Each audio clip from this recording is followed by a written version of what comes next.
Hello and welcome back to the Watford Way. Today, as I'm here to preview Watford versus Huddersfield Town at Vicarage Road on Good Friday. Happy Easter to everyone watching if you celebrate. Have you got any Easter eggs? Let me know in the comments section below. Chocolate and Easter eggs are certainly a lot more exciting than Watford Football Club at the moment. So yeah, comment down below your favourite type of chocolate. For me, I would probably go with Galaxy, probably. I think Galaxy is a really, really good chocolate. But that just shows how poor Watford have been at the moment. The fact that I've started this video talking about Easter and my favourite type of chocolate. And obviously, you know, look, we're coming off the back of a very disappointing defeat against Luton Town. Obviously, we beat them 4-0 earlier this season under our previous manager, Slaven Bilic. He got sacked, Chris Wilder come in, and clearly, you know, whatever is wrong with this Watford squad, whatever's wrong with their mentality, clearly hasn't changed so far under Chris Wilder, because our poor run of form continued in our last match against Luton, where again former Watford manager Rob Edwards, who is now in charge of Luton, beat Watford very comfortably by 2-0. Watford at no point really had any real attacking threat in the game. You know, Luton largely dominated. I thought their fans were actually brilliant during the game as well, getting right behind their team. Whereas Watford are completely the opposite at the moment. Now, I am going to try and inject some positivity into this video and into your day, because otherwise this would get very depressing just talking about how how poor Watford have been this season. So we will try and bring some positivity into this. And we'll start by talking about the reverse fixture we played against Huddersfield Town earlier this season. Of course, they are this Friday's opponents. Obviously, they're now also managed by Neil Warnock, who actually come out of retirement to take the job with Huddersfield until the end of the season. And firstly, I just want to say I think Neil Warnock is a fantastic manager. He seems like a great guy, and I wish him all the best for the rest of the season, bar the game on Friday. But we did actually beat Huddersfield last time out under Slaven Bilic. I think it was before Christmas time. We beat them by 2-0 away from home, courtesy of 2 João Pedro goals. And it feels like João Pedro, Ismaila Sarr, Keenan Davis, they just haven't really got into any sort of goal scoring form this season. You know, occasionally Pedro will pop up with a goal. It feels like Sarr hasn't scored for weeks and months. Davis has gone off the boil as well.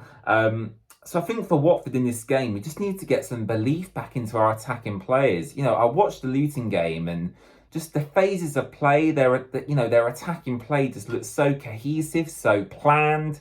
You know, everyone knew where they were meant to be. Whereas Watford this season, you know, it's been very rare for us to actually see a goal that's been scored by us that, you know, each player in the team has contributed to somewhat. You know, I think the best goal, you know, a team could score is, you know, goalkeeper to centre back. You know, a bit like prime Barcelona, tiki-taka football, goes from back to front. And, you know, that's obviously great to watch. Whereas with Watford, it seems like, you know, Daniel Batman will boot it up the pitch, Keenan Davis will try and win it. And then it's kind of down to João Pedro and Ismaila Sarr to really come up with, you know, a moment of absolute brilliance to try and win Watford a game. And don't get me wrong, in some instances, in some games, that is what's needed. You know, in tight games where it's 0-0 and you need a little bit of magic, you know, João Pedro, Ismaila Sarr, Imran Louza, those are players who are key in their moments. However, the Championship, you know, it's not really a league for individuals. The Premier League probably is more so, but the Championship, you really do have to work as a team. And I don't think we've seen enough from Watford this season to suggest that results are going to get any better. I really hope they do, and I really hope it starts with this game on Friday.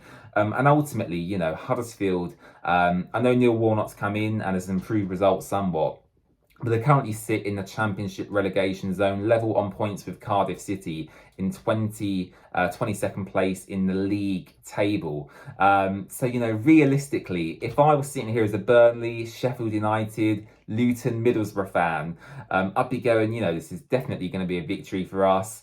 And we look to build on what we've already done this season. Whereas, you know, I'm a Watford fan. I've watched a load of nonsense this season. So even though Huddersfield have been so poor, there's no guarantee Watford are going to win this game. So for me, in terms of my score prediction, how I think the game's going to go and how I think Chris Wilder's going to set up, you know, potentially Chris Wilder could look to make mass changes to this Watford team.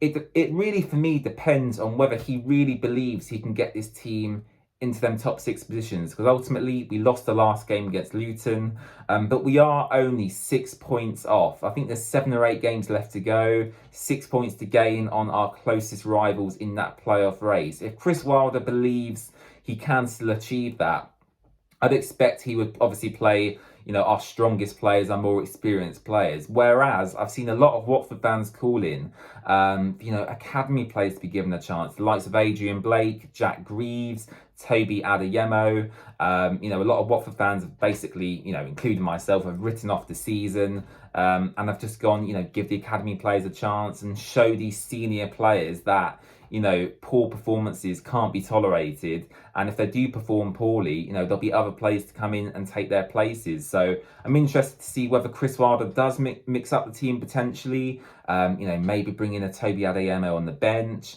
I know João Ferreira and Matthias Martins both recently featured for the under-23 team as well. I actually think they're both really, really good assets to Watford. João Ferreira especially looks really, really promising as a right wing back or a right winger. And I think in Chris Wilder's system as well, he does like to play with wing backs. So I think João Ferreira could be a good option in that sense. But look, I think I'm being overly positive. If we're being realistic, I'm not expecting much from this game. If I was a Burnley fan, as I said, I'd be expecting a comprehensive victory. Unfortunately, we're not a Burnley fan. We're a Watford fan. And this is how it goes, unfortunately. So I'll give you 2 score predictions. In my positive frame of mind, as a Watford fan, I'm going to go with a 2-0 victory to match the reverse fixture earlier this season. And I'll go with Imran Louzat and João Pedro with the goals. But realistically, I just think the players have completely kind of, lost that winning mentality that, a team needs to get promoted from the Championship. And I can realistically see this game ending in a 1-1 draw. Watford haven't really got much to play for anymore, whereas Huddersfield are currently fighting for their Championship survival. They've got Neil Warnock, very, very experienced. They'll be right up for it. And I just hope the Watford players are right up for it as well. So let me know your score predictions in the comments section below. And as I mentioned earlier, it is Easter this weekend. So if you are celebrating, happy Easter to you. And let me know if you've got any Easter eggs in the comments below. I'll be interested to see what types of chocolate you guys like as well. But there we have it. That's my match preview for Watford versus Huddersfield Town this weekend. I hope you guys enjoy the game. Thank you very much for watching, and I'll see you again very, very soon. Bye-bye.